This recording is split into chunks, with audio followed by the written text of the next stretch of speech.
In the ongoing drama of evolution, species come and go. They live, they compete, they die out. Extinction is the termination of a species. We can think of a species having a birth date, it lives for a while, it goes extinct and it dies out. 95 to 99% of all species that have ever been on the planet have gone extinct. On average, a species dies out after 4 million years of existence. It could take less time, it could take much more. But it's all part of the normal process of extinction. Always there, always happening.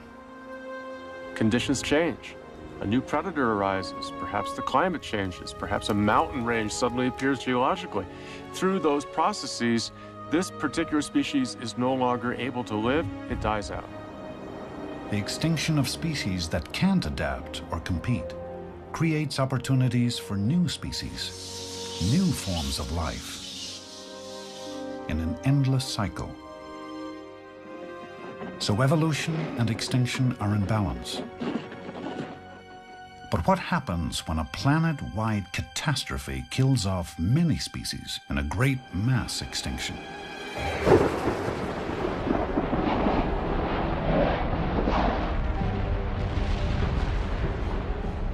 The game of evolution has changed its rules a little bit when one of these massive extinction events takes place. Suddenly, you've leveled the playing field. It was a level playing field that made our very existence possible after a mass extinction 65 million years ago. Now it's we who may be causing a new one, but this time we may not be as lucky as we face evolution's severest test.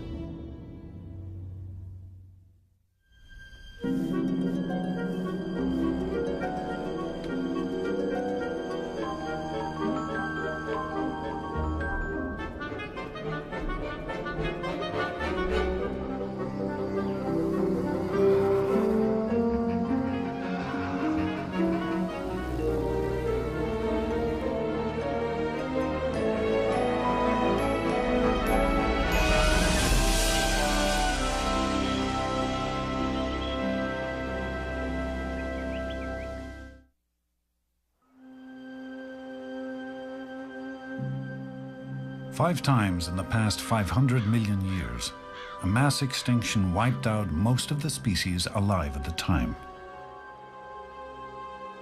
The Earth itself tells the stunning story with its geological and fossil record stretching back through time. Today, sheep roam the highlands of South Africa's Karoo Desert. But 250 million years ago, the Karoo played host to creatures we can barely imagine. It was their world, and then they were gone. Geologist Peter Ward is here to study the secrets of history's greatest mass extinction, which swept those creatures away. It's a challenge that anyone would find daunting. In late 1999, I spent 3 weeks camping in a tent next to an old abandoned farmhouse. And behind this farmhouse, I wandered the grounds and found this beautiful old graveyard. One of the tombstones had a husband and his wife. There were 2 sons off to the right. The dates on the tombstones range from 1892, I believe, to about 1897.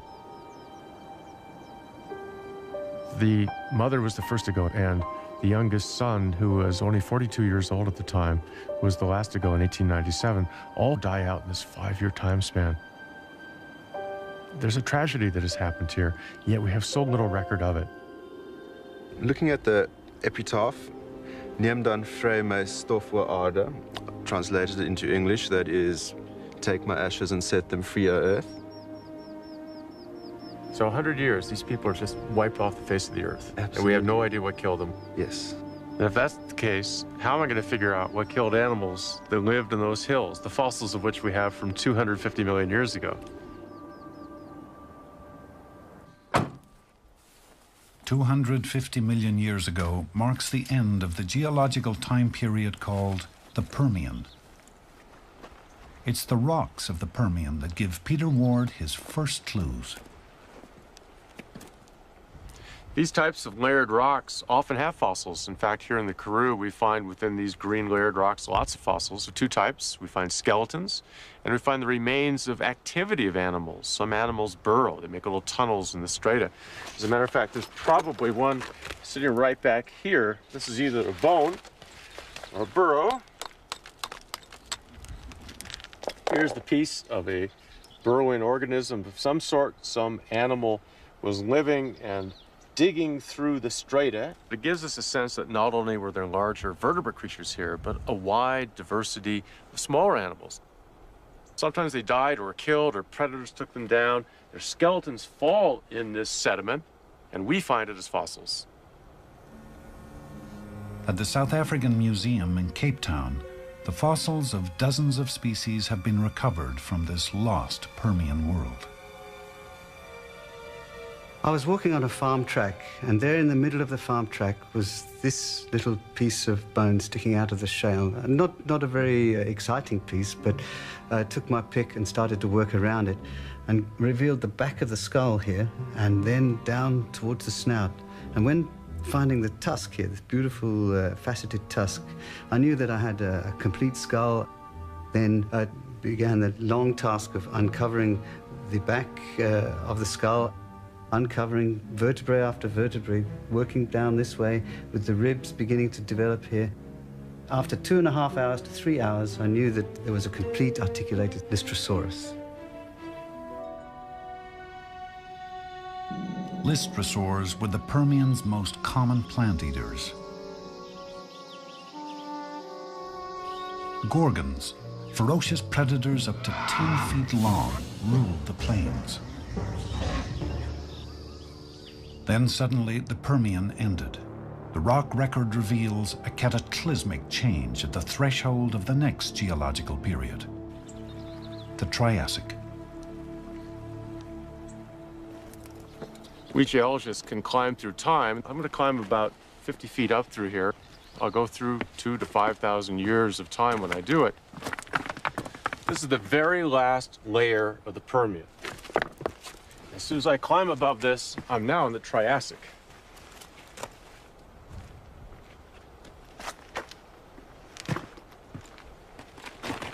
We're sitting in the very bottom beds of the Triassic.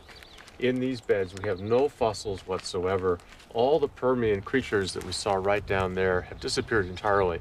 A few of them we know survived because 1 or 2 species will be found a little higher up. But in these beds, we found nothing. Not only are there no fossils, there aren't any of the burrows or the tunnels or the traces of animal activity. We see instead layers of rock that could only have formed in the absence of animal life. So catastrophic was that mass extinction that even the small creatures have died out. It's not just the mighty, it's the meek. This place is dead. What could destroy so much? What could turn day into a seemingly endless night? It may have been a comet, as some new evidence suggests, or a combination of factors.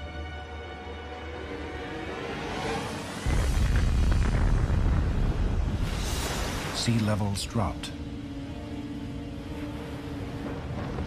There was a dramatic rise in global temperature. Volcanoes erupted, depositing 1 million cubic kilometers of lava. The atmosphere changed as the level of carbon dioxide increased. Ecosystems around the world were ravaged. Mass extinction followed. The most dramatic turn possible in the course of evolution. The Permian extinction was a time when if you were playing Russian roulette and you had a gun with 10 chambers in it, you put 9 bullets in it, spin it, put it to your head, you've got 1 chance out of 10 of surviving. In a mass extinction, when species die, they don't die alone. The collapse of one species helps bring down others.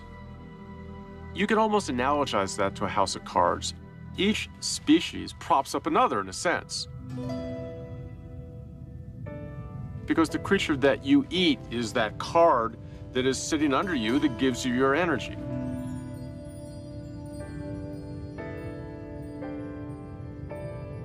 Now let's pretend that we start kicking out card after card after card, and that's what a mass extinction does, isn't it? It starts knocking out a species here, knocks out a species there, but pretty soon, lots of species are gone.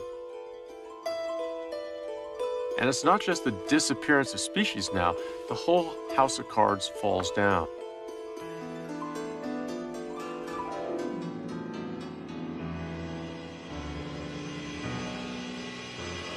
You start really snowballing in this effect, and that's really what a mass extinction is.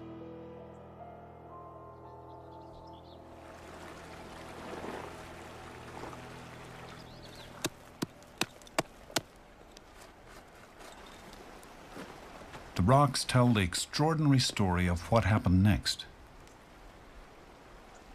Above the barren layer, new signs of life. We know that very few animals that were present prior to the extinction here survived it.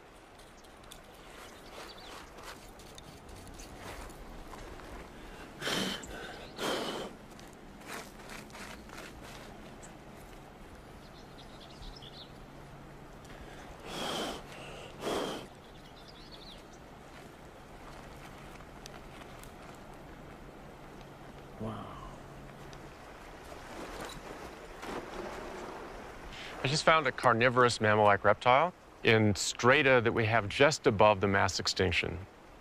This is a creature that has survived it.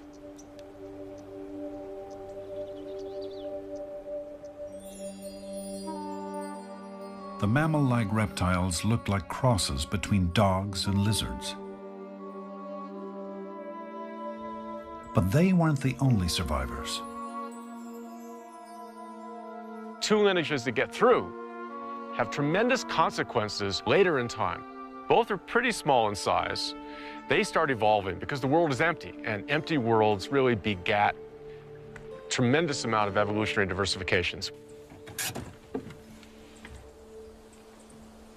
Evidence of what was to come is in one of the best fossil collections of post-extinction survivors gathered by a single family over 3 generations.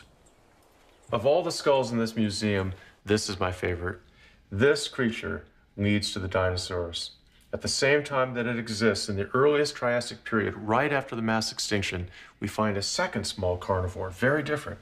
This little skull is the species that leads to us. Two of these predators, the small mammal, the larger reptilian creature that becomes the dinosaurs, really duke it out in head-to-head competition. In the Triassic period, there's a clear winner, the dinosaurs.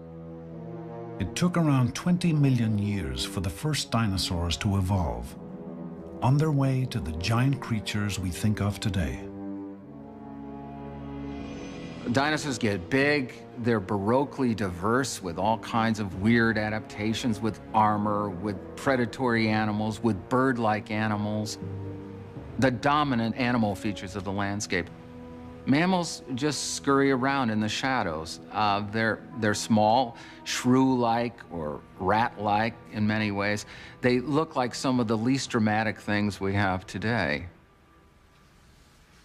Michael Novacek has been fascinated by dinosaurs ever since he learned of a series of expeditions to the Gobi Desert. My personal history with the Gobi started a long time ago. I was 7 years old. There was this very dramatic explorer, Roy Chapman Andrews, who wanted to go to Central Asia to look for early humans and ended up finding a lot of dinosaurs. He wrote books about it, and kids loved those books, and I was one of those kids. In the 1930s, Roy Chapman Andrews made several trips to the Gobi. Traveling in style, he brought along 6 motor cars, a team of scientists, and 100 camels. He didn't find evidence of early humans, but he did find something far more ancient. Buried in the sandstone were 80-million-year-old dinosaur bones and eggs, and fossils of tiny mammals. Mammals were part of the dramatic finds that the Andrews expedition uncovered. They weren't the biggest things. A lot of these mammals are little nugget-sized creatures. But they were very, very important to science because at that time, we knew virtually nothing about mammals that old. Mammals so old that they lived alongside of the dinosaurs nearly 100 million years ago. The Gobi Desert is one of the most isolated places in the world. When China reopened it to foreign scientists more than a decade ago, they flooded in. Most, including members of Novacek's team, were looking for dinosaur fossils. The desert had what they wanted. More of those extremely rare dinosaur eggs. But this time, Novacek was after something even rarer. We were actually heading a little west, but en route, our gas tanker got stuck. And so we had to dig it out. And as the truck was being excavated, a few of us took a couple jeeps up to a little hill. And there I saw a mammal skull just lying on the ground. And about every 15 minutes, it seemed, someone said, "I got a mammal." And then I'd say, "I got one too." We had about 50 mammal skulls by lunchtime. We had already matched the amount that's been recovered from the Gobi entirely over a period of 7 decades.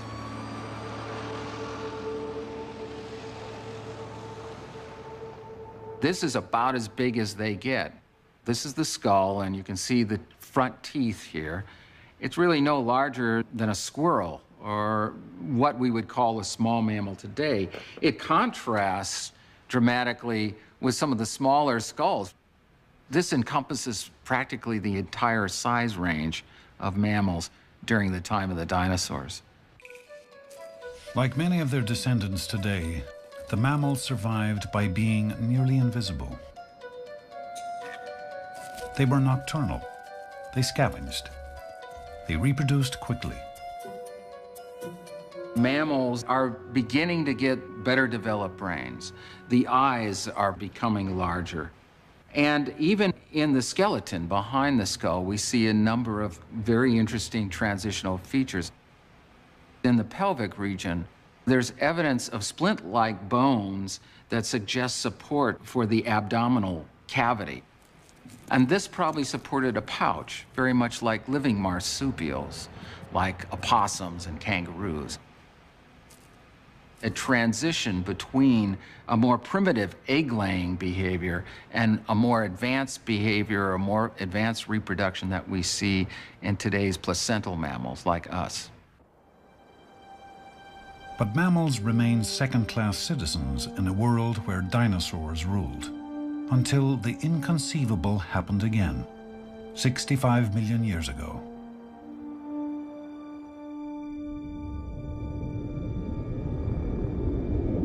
It's thought that an asteroid larger than Mount Everest reached the Earth traveling 25,000 miles per hour.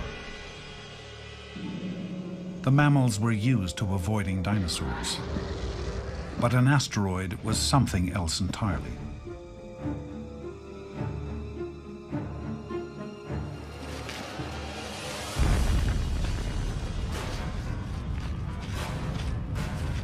Known as the KT event, the impact changed the face of life on Earth.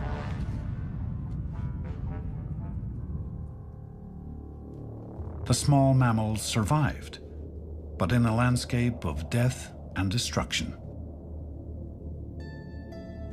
The house of cards built since the last mass extinction collapsed. But this time, it was the dinosaurs that fell the furthest. With few places to hide, less food, and little ability to protect their eggs or young, the dinosaurs died out, while the mammals went on living.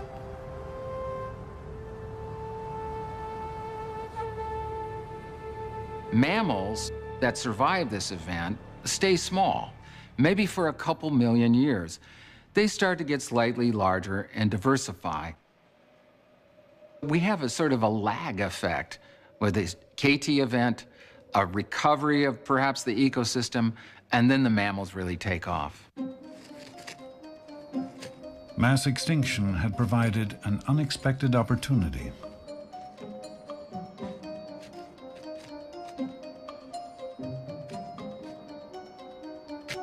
you can think of mammals after the KT event as colonizers.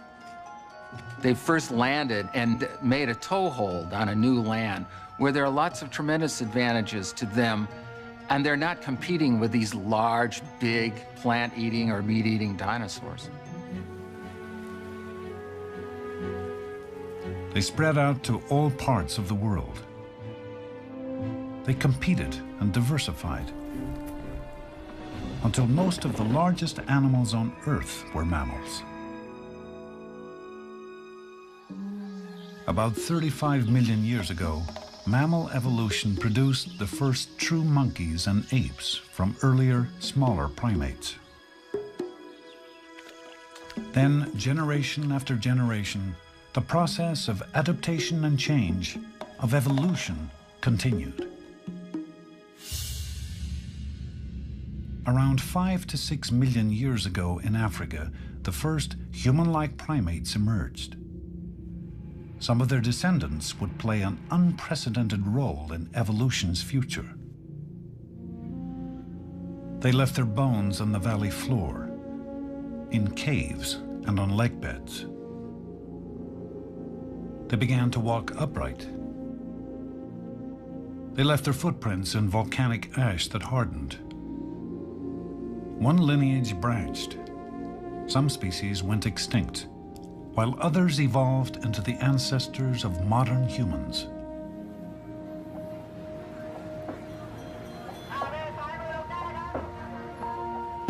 Today, the world is bursting at the seams with people. This is Bangkok, Thailand. Population 10 million and growing. There are now 6 billion of us on the planet. Even the dinosaurs would run for their lives. We have caused the rate of extinction to soar. It's now over 100 times greater than normal. Many scientists worry that we are the new asteroid, bringing about the 6th great mass extinction on Earth.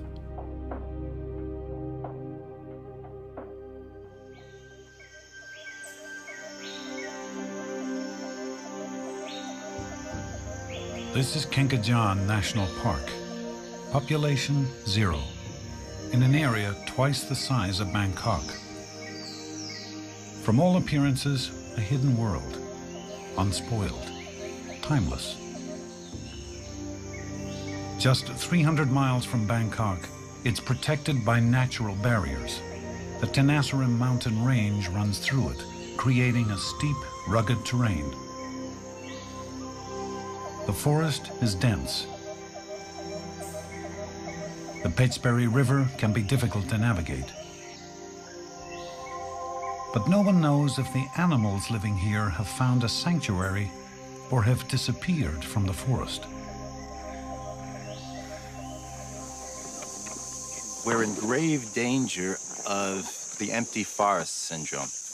Having a beautiful, seemingly intact forest on the surface, but inside that forest, the natural components which maintain the flow of energy through the system, it's disrupted. Now, people say, so what does it matter if one component's gone? What if you don't have the Sumatran rhino? What if the civet species are all gone, or other things? But each thing has evolved to play an incredibly important role within this complex puzzle. Alan Rabinowitz wants to know if Kenkajaan has escaped the escalating rates of extinction found elsewhere.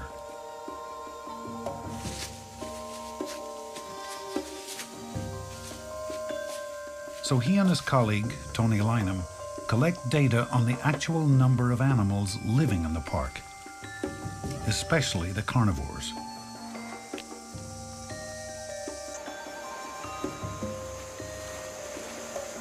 Large carnivores, such as tigers, are often the first animals to be wiped out from a system.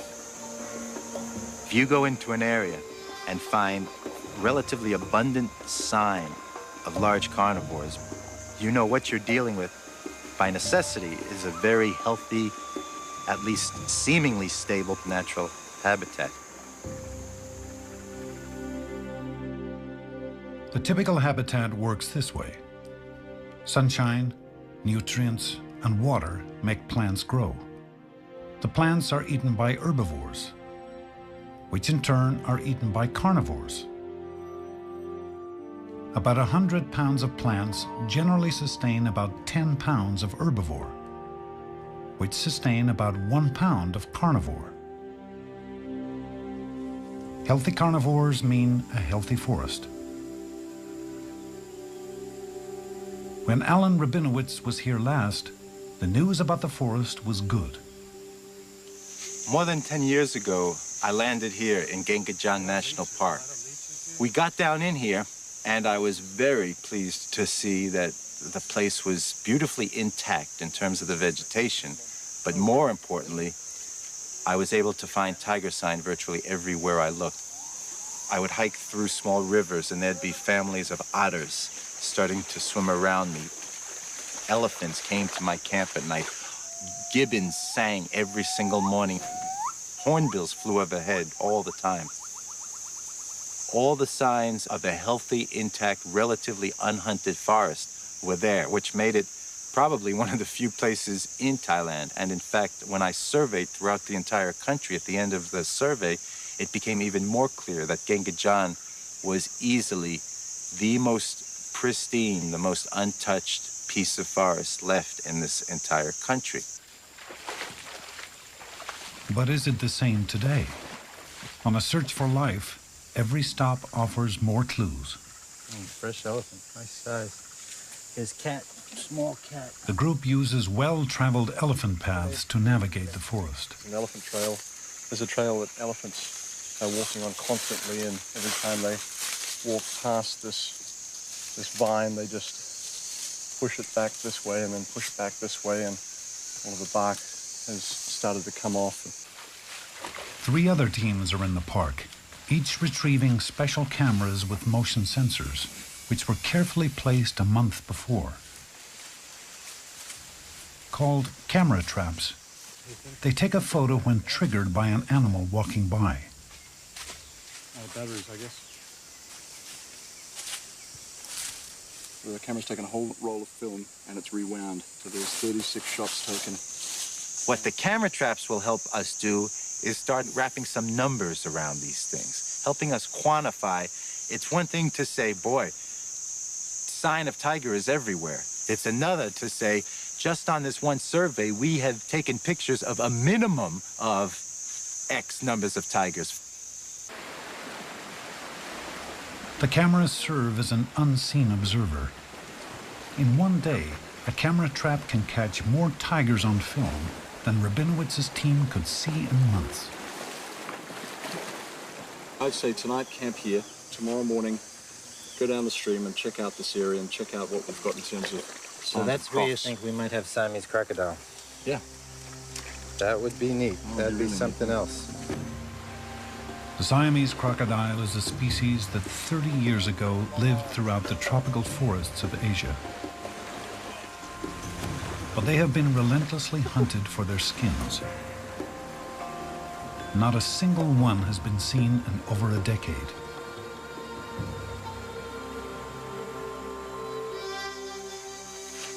Is this it, Tony? These are some fresh ones, right? Oh yeah, those are fresh. Siamese crocodile, a species thought to be either virtually extinct or extinct in this country and incredibly endangered throughout all of its existing range. If we prove the existence of a population of Siamese crocodile in Gengajan, that in itself, apart from everything else, will make this one of the most important areas in the entire country. Over on the other side of the bank there, we saw tracks of Asiatic black bear, which is the largest bear species in Thailand, and also tracks of a large tiger. So we call this place Carnivore Corner because it's got all of the 3 carnivores. With another roll of film and sightings of carnivore tracks, the team presses on to pick up the rest of the cameras. But suddenly, there's a hitch. Camera's gone. You're kidding.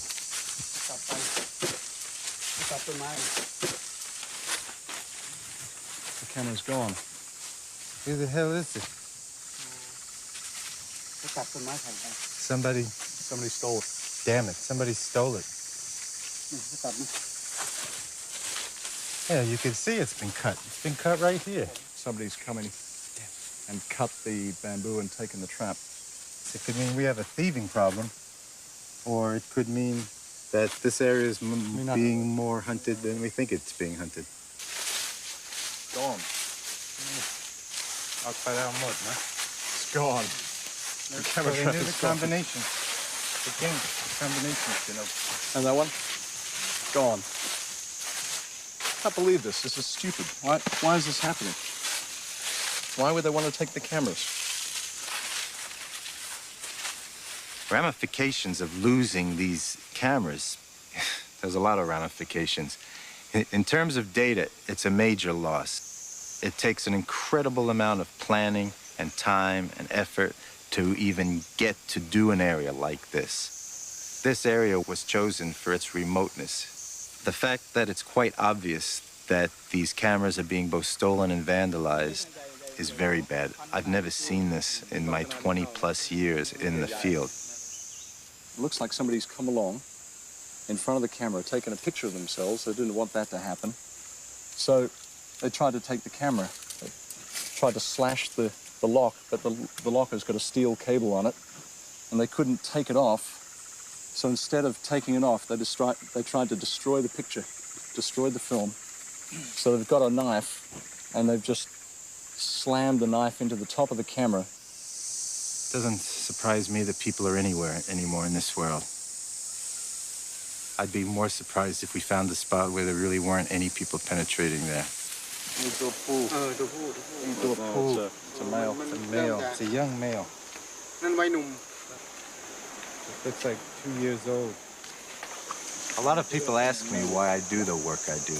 There's a lot of reasons, but basically, I'm just tired of watching animals die. A fisherman from a village next to the park may have information on just how much hunting is going on.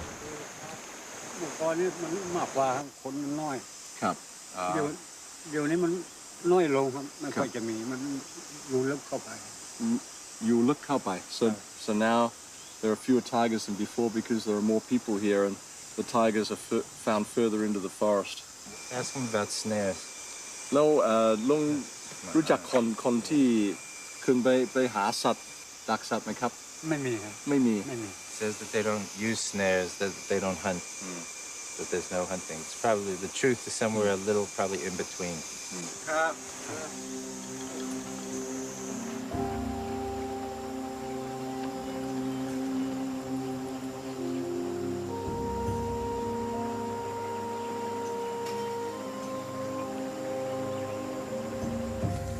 Rabinowitz's team has retrieved only 3 cameras out of 10. The expedition could be a failure unless the other teams have better luck. The journey ends at the village of Bongluk, a settlement of 70 families near the park border. If there's anything more to learn, the local headman will know it. Ask him if he's ever seen this animal. Does he know what this animal is? ใช่ครับรู้จักเคยมีไหมครับที่ ตะกอนนี่มี ตะกอนนี่มี ตะกอนนี่มีแล้วเหลือไอ้พวกพราหมณ์หลายคนหลายพรานนี่เขาไล่ไปไล่มายีไปยีมาหมดเชื่อเลย Oh, okay. So there used to be rhinos here, but hunters have wiped them out. ว่าประมาณนู่น ฝั่งพม่า แต่เขาชื่อ ได้ข่าว เขาบอกว่า There's no doubt that the major cause of extinction on a global level is human-related. Everything from clear-cutting forests to removing intact habitats to just desecrating them, changing them. Habitat destruction is now the #1 cause of extinction. People spreading out, or just trying to survive in a world where most of the habitable land is already occupied. There's nothing to do now but wait to hear from the other teams and hope for the best.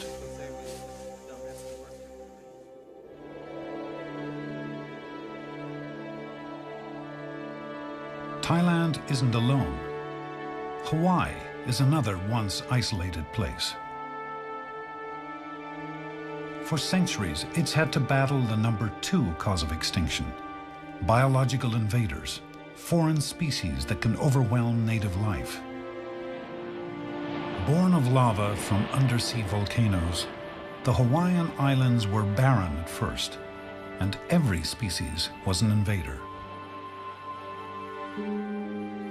The ocean swept in life. Spiders lifted into the air by their own webs were carried here. Birds arrived on the back of storms, carrying animal hitchhikers and the seeds of plants. Thousands of visitors made it by sea or by air and evolved into species that were found nowhere else on Earth. With little competition and few predators, they had found a paradise. But now the paradise is under siege. Paleoecologist David Burney, here with his son, is exploring the Hawaiian island of Kauai to better understand what happened after the Polynesians arrived around 600 AD. I'm trying to find sites that really give a general picture of what the whole landscape was like, where you have a record of plants and animals and human activity and everything that you could possibly reconstruct about the whole landscape. What I call my poor man's time machine. Look on. The time machine is a sinkhole where mud and water have preserved 10,000 years of Hawaiian evolution. With 2 small generators and hoses, Burney drains it every day. I like to think of it as sort of like trying to open a window into the past, downward into the past. In order to get all of these different kinds of fossils that would give you details of nearly everything that was there, we often recover a very large amount of very well-preserved material, including, in this case, for instance, bones of a number of birds and snails, possibly even a few plants that were unknown to science. It's a tedious, messy job, but the mud preserves the evidence perfectly. In a given day, Burney carries 1,000 pounds of sediment out of the sinkhole. Volunteers then wash, screen, and pick through it for fossils and artifacts. As soon as the Polynesians get here, we see evidence in the sediments for big changes. That's because the Polynesians didn't come alone. They brought with them biological invaders, plants, dogs, pigs, rats, new predators that fed on and displaced Hawaii's native species. Ah, there's one of our culprits. Jawbone of the Pacific rat, probably about 1,000 years old. Once we start finding these, a lot of the native species start rapidly disappearing. The sediment tells the tale. Over the ensuing 1,000 years or so, the human population grows. You know, at first we were talking about a relatively small number of people who came in outrigger canoes. Couldn't have been that many. But over time, the population on this island in prehistoric times built up to probably something like the population of the island today. There were a lot of people here. People have a big job transforming the landscape, cutting down trees, burning off the grasslands and the brushlands. And as a result of these impacts, then smaller creatures began to go extinct. At the time that Captain Cook arrived, the wave of biological invasions really crested. Suddenly there are all these goat bones and goat teeth in that layer. Suddenly there's a lot fewer birds and trees around. The Polynesians brought only a small number of species with them. Europeans have brought hundreds and hundreds of species. We're now to the point where there are about 1,000 native species of plants in the Hawaiian Islands and over 1,000 naturalized invasive species, things that have been introduced by people. The evolution has now entered a new mode. Something new altogether is happening, and it has to do with what humans do to the evolutionary process.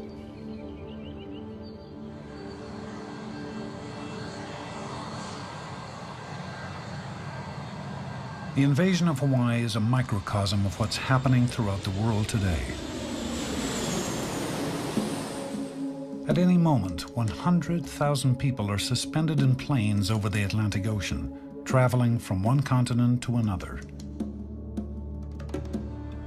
Cargo is sent to the furthest corners of the Earth in a matter of days or even hours.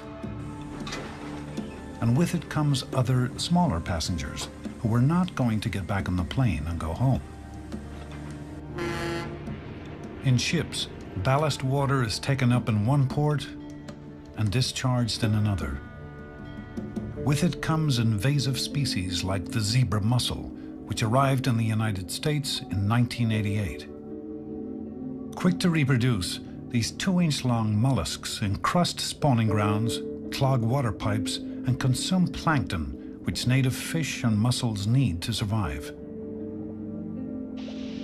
In the past decade, the US government has spent $4 billion trying to control them. Many animals and plants that find their way in can easily adapt to new environments and flourish. Some of them don't cause problems, but there are others we'd rather were not so good at sneaking in. In our new interconnected world, the invasive species we carry with us are dramatically increasing the rate of extinction of native life. Some of these animals were brought in by private individuals as pets. Some were brought in either for resale as far as food products. And some of these actually stowed away on some of our aircrafts and ships that arrived here in Hawaii. The brown tree snake is one of them.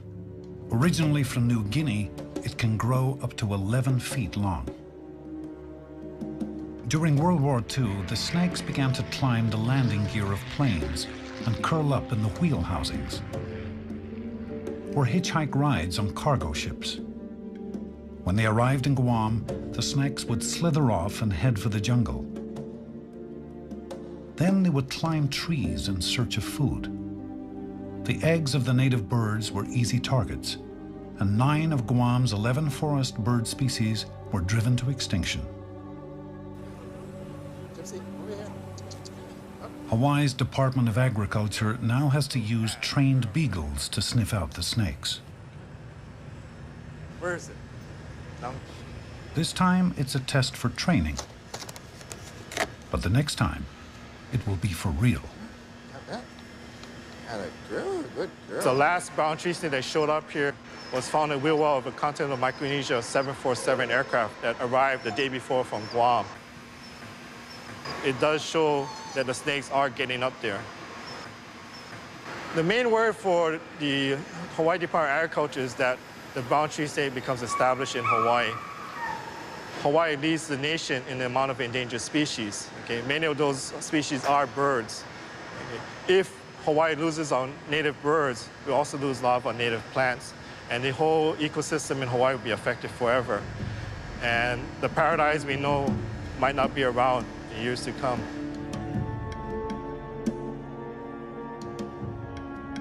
My suspicion is that of all the things that we've done to the planet so far, whether it's climate change, things we've done to the atmosphere, things we've done to the water, pollution problems, all of those are bad things. But I think, as it stands right now at least, that the thing we've done, which will be most visible in the fossil record in 1 million years, is going to be these biological invasions.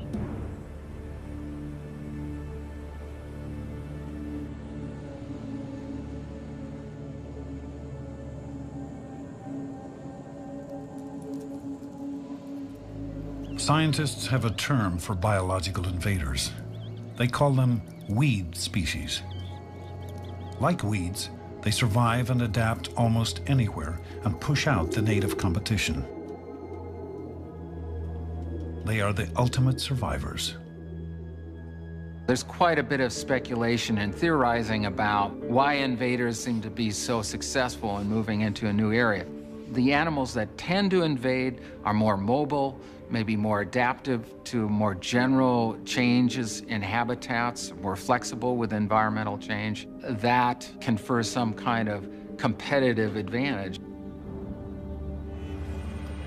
Of all the weed species on Earth, we are the most mobile, the most adaptable, and the most flexible by far. The good news is, we'll probably be around for a long time. The bad news is, the world around us may be very different. As the rate of extinction accelerates, every species that disappears leaves one less to prop up others.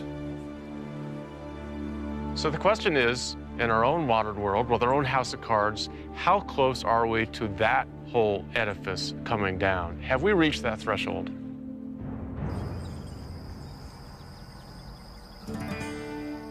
This is the Great Plains state of North Dakota, farm country. It's where one of the battles against human-caused extinction is being fought, only this time by pitting two biological invaders against each other. The enemy here is a weed called leafy spurge. So well adapted and tenacious, it threatens to kill off native grasses. It's already spread across 1 million acres. A century ago, pioneers accidentally brought it with them in bags of seed. Now the settlers' descendants are faced with the consequences. The leafy spurge limits the number of cattle that I can put in a pasture. I mean, they'll eat the grass that's in there, but if it's infested with leafy spurge, they just won't touch it. There's a milky substance to it, and it's pretty bitter. They don't like it. Cy Kittleson's great-grandfather homesteaded the land. Today, Cy and his father own 4,000 acres. The weed covers over 1/3 of their ranch. They have tried spraying it with a weed killer, but leafy spurge is not easily beaten. I look at it as cancer to the land, and it makes the land just totally useless. The chemicals cost between $90 and $100 a gallon, and it takes about a gallon to cover 1 acre of land. And so that's $100 an acre, and that's not counting your time. And that's about all the land is worth. How many acres would that cover? Chuck Weiser, the local bank's agricultural loan officer, understands the financial toll of a biological invasion. You know exactly where that is. He has battled leafy spurge in one way or another for 25 years. A leafy spurge is a very deep-rooted perennial that is competitive for nutrients and moisture with our native grass, and so it has an advantage both in food storage in its root system and ability to regenerate growth. If a chemical won't stop it, how can farmers fight an invader that's taking over the ecological niche of native grasses? The solution may be another invader, discovered when scientists learned what kept leafy spurge in check in its native Russia. It's the flea beetle, a case of fighting evolutionary fire with fire. Flea beetles feed on the roots and in the crown of the plant and bore holes allowing molds to get in. They deplete the food reserve in the root, and so they're just kind of beating it up so it's weaker and weaker and eventually does not produce any top growth. Flea beetles were first brought to Ward County in 1984. Each summer, teams harvest beetles and move them to infested areas. The beetles reproduce so rapidly that a release of 100 in 1 year yields a harvest of 2 million the next.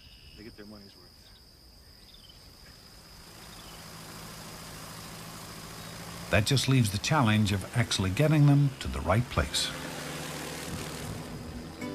We found that on the large infestations of spurge in really rough country that's hard to get into, we can put out more beetles faster using a light airplane than any other method.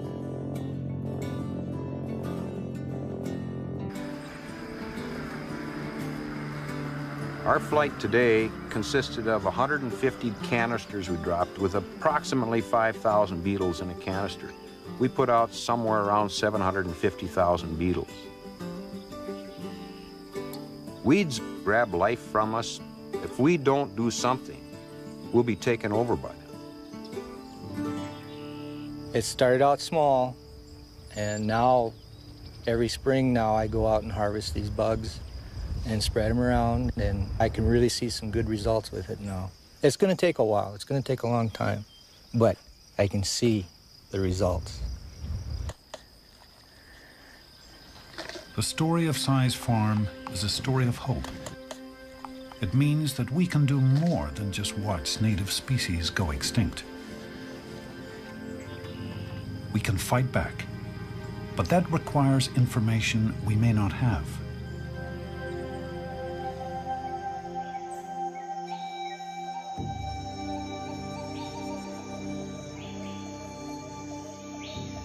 In Thailand, the research expedition is still waiting for the data it needs. Will the scientists discover that it's already too late for Kenkajaan? Has it become an empty forest?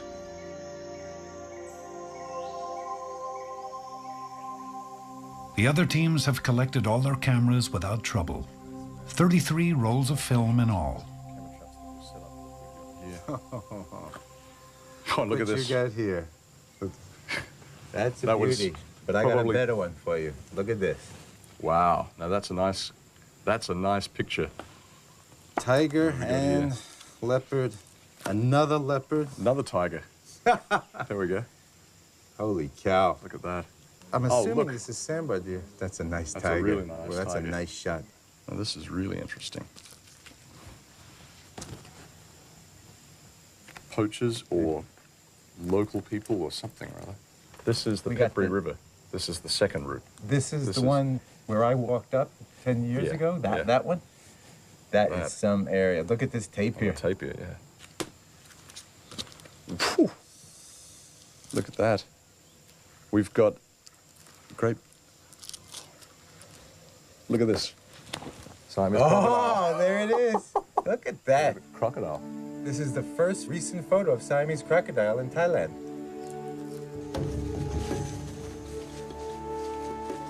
While we were sleeping, while we were walking, while we were swimming in the river, all these animals were wandering around us. The tigers were walking around us, the leopards. The Siamese crocodile might have been in the water at another part of the stream at the same time we were jumping in and cooling off. It was definitely near us when we were standing on its beach. I know the tigers heard us. Probably several saw us. I know that the elephants froze there in the forest and we went by as if, wow, what a neat forest. There are still places left where the natural evolutionary processes are going on. Most of my career involves documenting species on the verge of extinction. But every now and then, you get a place like this, and you say, it's not lost yet. It's not gone yet. Really? That close? Knowledge is definitely our greatest tool against extinction. There is no doubt about it. Many species are on a very quick downward slide, possibly to extinction, faster than they would be normally because of human-related activities. But we're not at an end point here by any means. We're still in the middle of a completely complex changing scenario. Evolution is going on around us.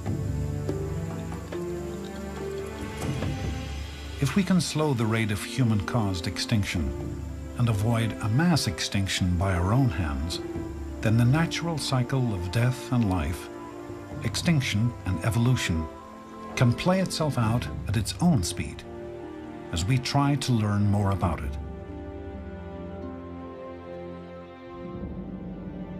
In 1859, Charles Darwin wrote, "We need not marvel at extinction. If we must marvel, let it be at our own presumption in imagining for a moment that we understand the many complex contingencies on which the existence of each species depends. The appearance of new forms and the disappearance of old forms are bound together."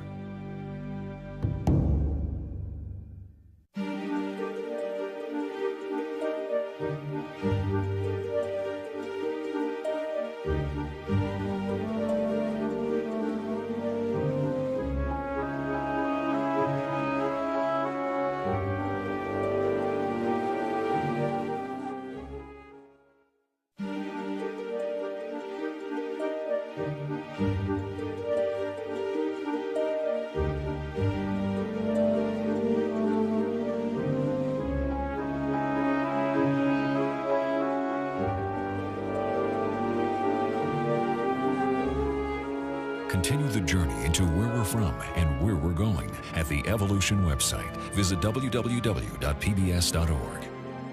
The 7-part Evolution boxed set and the companion book are available from WGBH Boston Video. To place an order, please call 1-800-255-9424.